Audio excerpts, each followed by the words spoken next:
Hello, everyone, and welcome back to the Instant Insights podcast. At GlobalData Strategic Intelligence, we track over 100 tech, industry, ESG, and macro themes that impact all major sectors. I'm your host today, Holly Anness-Bradshaw, and I'm joined by Ali Kirk, who is a consulting director in industrials, and Ethan Tsai, one of our engagement managers here at GlobalData. We've spoken a handful of times on the podcast about data centers in the past year or so. The theme is growing so much so that GlobalData will launching it as its own theme in September. The new offering will combine construction project data, forecasts, and expert analysis. This will make it easier to understand where data center investment is happening, who is involved, and what it means for the industries from construction to power. To tie in with this launch, we wanted to talk about AI and data centers yet again. This time around, we'll be talking about one of our biggest infrastructure stories behind the AI boom, data centers and power. Most people's initial instincts when AI is mentioned is to talk about models, chips, cloud platforms, and software. But the physical reality underpins this. AI needs data centers, and these data centers need power. So who better to talk to us about this prominent problem than Ali and Ethan? So thank you both for joining us. Since we're tying this episode in with our launch of the new data center theme, we can use this as a kind of reintroduction to data centers. So let's refresh the audience and I'll ask you what AI data centers are and why they are becoming so important. Sure. So thanks so much for having us on, Holly. It's great to be here with you. We can really think of AI data centers as the industrial strength engine rooms of the AI world. So really, they're the places where all the heavy lifting happens. Racks of compute, oceans of cooling, high-speed networking, and the enormous power supply needed to keep it all running. They're often tucked away in remote areas where land's cheaper and security is easier. And the US alone accounts for almost half of all data centers globally. This is really significant. They matter because AI has become the centerpiece of growth for almost every major tech company. You have hyperscalers wanting more AI capacity, cloud providers want more AI capacity, and enterprises are racing to build on their own. But it's important to also know that AI doesn't exist in the abstract. It needs a physical home. And that home is the AI data center. So as we're seeing in the news and probably realizing through our own experience, AI usage is at an all-time high. But what we may not be realizing is how energy intensive the system really is. These AI server setups can draw around 10 megawatts of power per site. That's a massive amount of power. And just to put into some context, it's like powering a town of 25,000 to 30,000 residents. That's putting real pressure on our existing energy systems. And the forecast for data center consumption is impressive at double-digit growth through 2030. It really just reinforces how quickly the power gap is widening. So now the industry is coalescing around a single urgent question: who can build and power enough AI infrastructure fast enough to keep up? So why does this power gap exist? What is the problem keeping us from closing it? Yeah, thanks, Holly. I guess I can take this one. The way of how we can think about this, we have to kind of go back in history just a tiny little bit, back to kind of the mid 2000s. And so for really the past 20 years, we can look at this from both the power supply and power demand perspective. From the power demand perspective, we've actually seen quite a bit of energy efficiency development across the US grid. And so what's been happening is that power demand has been relatively flat for the past 20 years, say for the past 5 years. And in terms of firm dispatchable generation growth, it has also been relatively flat, even though we have seen some growth power generation through renewables. And so what is really happening right now is that the power generation across the US is really playing catch up to this sudden influx of power demand, really driven by AI data centers within the past 5 years. And to put some numbers into context, back in 2024, the total energy demand from AI data centers was about 183 terawatt hours. And then based off of our own forecast right now, we're kind of seeing the total energy demand from AI data centers to be reaching around 457 terawatt hours by 2030. And so this is quite a significant growth. And if you're to really calculate that, it kind of comes back down to about 16% in terms of compound annual growth rates, even though this is still lower than some of the industries out there, such as residential, commercial, industrial, as well as transportation. This is still quite a significant growth. And by 2030, this could possibly account for about like 10% of the US power demand. But this is to also say that there is also quite a significant growth in electricity demand through the usage of electric vehicles, heat pumps, switching from natural gas stoves to electric stoves. And so we're actually seeing quite a bit of electric demand after a period of stagnant power demand growth in the past few years. And so with this said, there's actually quite a bit of crunch of where generation's not really meeting up to demand. Expect that's really driven by the AI data centers. And so we can break this down to three main elements. The first is scalability. In terms of scalability right now, data centers can be built around, say, around 3 to 5 years time frame. But a lot of the new utility scale power generation assets, it could take anywhere between like 5+ years, depending on the planning, permitting, regulatory measures, and supply chain constraints. And so there's kind of a lag in terms of the amount of utility scale power generation that can actually be built in order to meet the newly built data center power demand. There's also a question of reliability as well. So data centers itself quite often needs firm dispatchable power. And so when we're looking at this, we're actually looking at a limitation in terms of number of or the types of energy that could actually be met with the data centers going forward. And so, for example, sometimes a data center itself could suddenly see a swings of tens to maybe even hundreds of megawatts within seconds. And so you'll really need the energy that can meet these swings. And finally, there's also the affordability issue. Power is a major operating cost for a lot of these data centers. And so the cost pressure on both operators could also be seen and felt across the same grid. And kind of goes back to what Ali was saying, which is that a lot of the pressure is also being felt across both the jurisdictions or the regional aspects of where these data centers are situated. You spoke there a bit about the scale of the infrastructure being implemented. Could you give us an idea of this scale? Yeah, so in terms of the scale, we can kind of look at it in two different ways. The first is investment, and the second is in terms of power demand. When it comes to investment globally, we're seeing about a $2.9 trillion of pipeline for data centers, and this is across the world. And when we say pipeline, it doesn't necessarily mean that all of them are being constructed at the very moment. Some of them are still in their very early phases of where it's being announced, but about 1/3 of this 2.9 trillion right now has what we would call as meeting pre-execution phase. What that means is it has completed the procurement process, contracting, and any type of preparations needed before construction starts. In terms of North America, which is where most of the data center sits in the world, the US is kind of the leading figure in terms of the pipeline. So about 1.53 trillion sits in North America, with about 1/4 of it that's already currently under construction. And most of that is here in the US. When we switch over to power demand, and we're looking at power demand for data centers, we kind of mentioned this earlier, but power demand is going to be hitting 457 plus terawatt hours of power demand by 2030. And for scale, this is about 10% of total US consumption, and which is up from under about 5% today. And so we're essentially seeing doubling or even tripling of energy demand from AI data centers going into the future. You mentioned North America there. Is this where the bulk of construction is going to happen? Are there any other hotspots for this build out as well? Yeah, so most of the bulk of the construction is definitely going to be happening in North America, especially here in the US. Globally, other locations, the second highest location will be Europe, of where there's about $600 trillion in terms of pipeline, and after that it will be around the Asia Pacific region plus Oceania, along with Northeast Asia. And so these are kind of like the three main hotspots globally in terms of where we're going to see a lot of data center growth. Can you tell us a bit more about some specific regions in North America? I hear North Virginia is kind of going to be a big hotspot for data centers. Definitely. In terms of the hotspots here in the US, there's really three major geographic hotspots at the moment.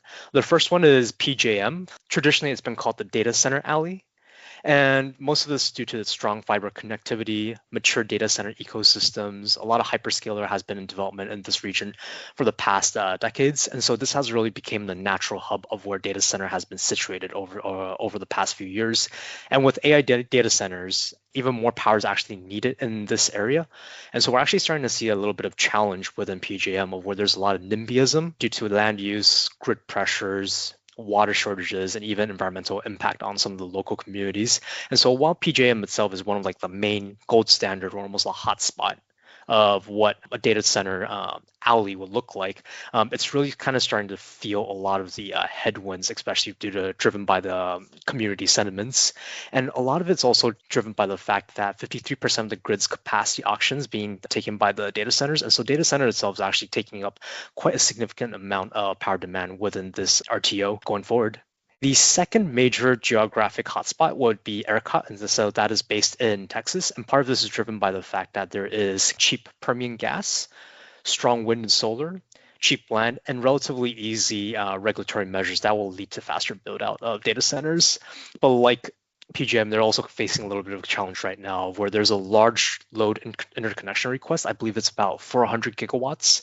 And to put that into perspective, the state's current peak demand sits at around 90 gigawatts. And so with that said, there's a very long line of load interconnection for a lot of these data centers. And so it's still being taken quite a while to actually build them out.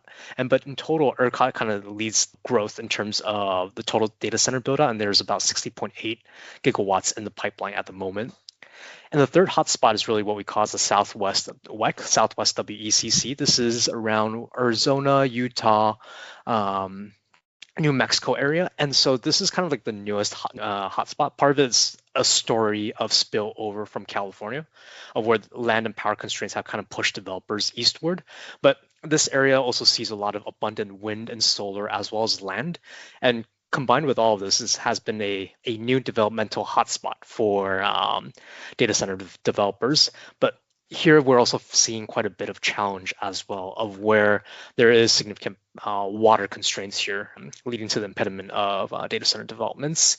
And so overall, we're actually seeing quite a bit of AI-driven load growth within these three regions, but each of them are facing their own challenges. Ethan mentioned a bit there, Ali, but there's some local opposition in North Virginia and some transmission problems in the Panhandle. Are there any other major hurdles there, and how severe might these hurdles be? Yeah, so I'd be happy to jump in here. We have a handful of these hurdles, and really together they're explaining why the industry is suddenly looking so seriously at some alternative power models. And, I'd say maybe the first and arguably the most severe is the interconnection queue. And this is really the bottleneck that almost every developer runs into. So we're seeing average project wait times stretching up to 5 years just to get connected to the grid.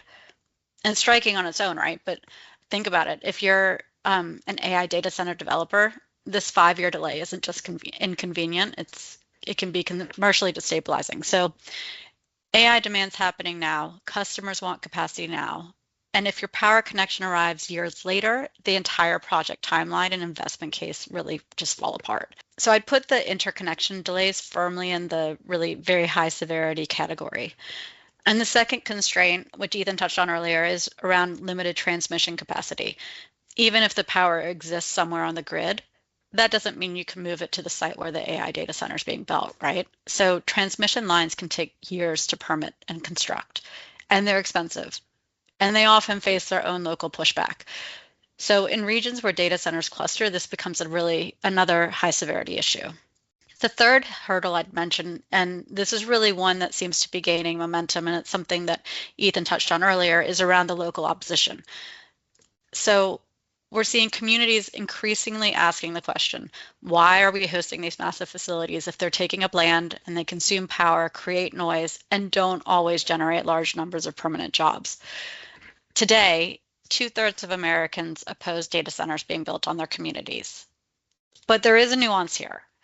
A Houston survey found that 32% of residents who initially opposed local data center projects would become supportive if the facilities are powered by renewable energy instead of fossil fuels. That's a meaningful shift. It really shows that the energy source has a direct influence on the community acceptance. So really, I'd rate local opposition as medium to high severity, depending on the region you're in. The fourth constraint's around skilled labor shortages. We're seeing that 41% of the current construction workforce is about to retire by 2030, and they're going to be replaced by less skilled workers. But building AI data centers requires specialist construction. It's the electrical, cooling, engineering, and commissioning expertise that's really needed. And then so you have all of those dynamics happening, but at the same time, you also have, the energy sector needing those same workers for grid upgrades, renewables, and transmission. So what we're really ending up with is multiple industries competing for the same talent pool, which is already shrinking. And I'd call this medium severity because labor shortages slow delivery and raise costs, but they don't necessarily stop projects outright. And the fifth and last constraint I'll touch on is around the materials and equipment delays. We're seeing large equipment manufacturers facing a combined backlog of over 125 gigawatts, and gas turbine order books are reportedly stretching toward the end of the decade. And transformer lead times alone can run 4 to 5 years. So these transformers aren't optional. They're foundational pieces of grid and power infrastructure, right? So if you can't get them, you simply can't work around it. This lands in the medium to high severity range because equipment delays often become project delays. So when you zoom out, the picture really becomes clear. Grid delays, transmission bottlenecks, local opposition, labor shortages, and equipment constraints are kind of all coming together at the same moment, which is exactly why the behind the meter solutions are suddenly looking really, really compelling. What can companies building data centers do to combat all of these problems? Is behind the meter the best solution for that? Yeah, so just to define things a bit for some who might be less familiar with the term behind the meter, it's also referred simply as BTM. It's basically the idea of generating or storing power right at the data center instead of relying entirely on the public grid. So for data centers, that could mean having a dedicated gas generator, solar batteries, fuel cells, microgrids, or some kind of hybrid mix sitting on site or right next to the facility. Today, we're seeing that gas-fired generation is really coming out as one of the more common and practical near-term options, particularly here in the US. The reason why BTM is getting so much attention really is simple. It's tackling the biggest bottleneck head-on. That's getting the power quickly and reliably. So right now, around 1/5 to 1/3 of new data center projects are already using behind-the-meter solutions. This isn't a theoretical future model, is what I'm saying. It's really already becoming a key part of how developers build. I'd say the biggest tailwind around this is the independence from the grid. So if the grid interconnection can take more than 5 years, BTM gives developers a way to move faster. It doesn't eliminate every permitting challenge, but it really does reduce the reliance on slow grid upgrade timelines. And another key point I'd mention is that once the site is operating, BTM gives the operator protection from grid price volatility. That means they can access the power 24/7, regardless of the price spikes in the grid that it sees during the peak periods. And then I'd say perhaps most importantly is that independence also increases the likelihood a project actually gets completed. So a data center could have land, customers, financing, and construction plans, but without the power, none of it really matters. BTM gives developers another path to energize a site with more reliable and autonomous energy solutions. So BTM can make a project more bankable, more credible, and more likely to reach operation. When it comes to the second tailwind, I'd really focus on flexibility. And here by flexibility, I'm really meaning two things. There's flexibility in the energy source, and there's flexibility in the vendor. With BTM, developers aren't limited to the local utility or the wholesale grid. They can work with a wider range of energy partners and technologies to build a tailored energy portfolio, rather than just depending on a single source of power. The third tailwind that we're seeing also in parts of the US is the access to abundant shale gas, and Ethan had touched upon that as well. So gas-fired generation can provide firm dispatchable power, which for AI data centers that need electricity 24/7 really becomes a valuable asset. But that said, gas is not perfect by any means. It comes with emissions concerns and exposure to gas price volatility. However, as a bridge solution, its speed to deployment and reliability and scalability are really all attractive. Now, all of that explains the appeal of BTM, but there are also some headwinds that I feel like I should talk about, and because they really matter. And many of them are really just the other side of the coin to some of the tailwinds I mentioned. For example, when you talk about the independence and flexibility being assets for the BTM approach, you also have those combining to make this a highly fragmented market. So right now, there's no single winning model for how AI data centers should secure behind the meter power. The market really is still figuring itself out. In practical terms, that means operators are being asked to make large, long-term infrastructure decisions in a landscape that hasn't standardized and is really volatile. Finally, layering on top of all of this, you have the more general market bottlenecks we've already talked about. So really what I would say is the short answer is BTM is attractive because it offers speed and reliability, but that said, it's not by any means a silver bullet. Do you think there's one single technology capable of solving this issue, or is the ideal solution more of an all of the above sort of deal? Yeah, I can definitely take on this one, Holly, and thanks so much for this question.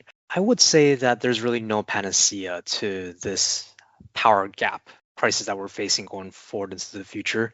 And instead, it's really going to be kind of like what you said earlier, a combination of all the different power resources and power technologies that we are able to source across the market.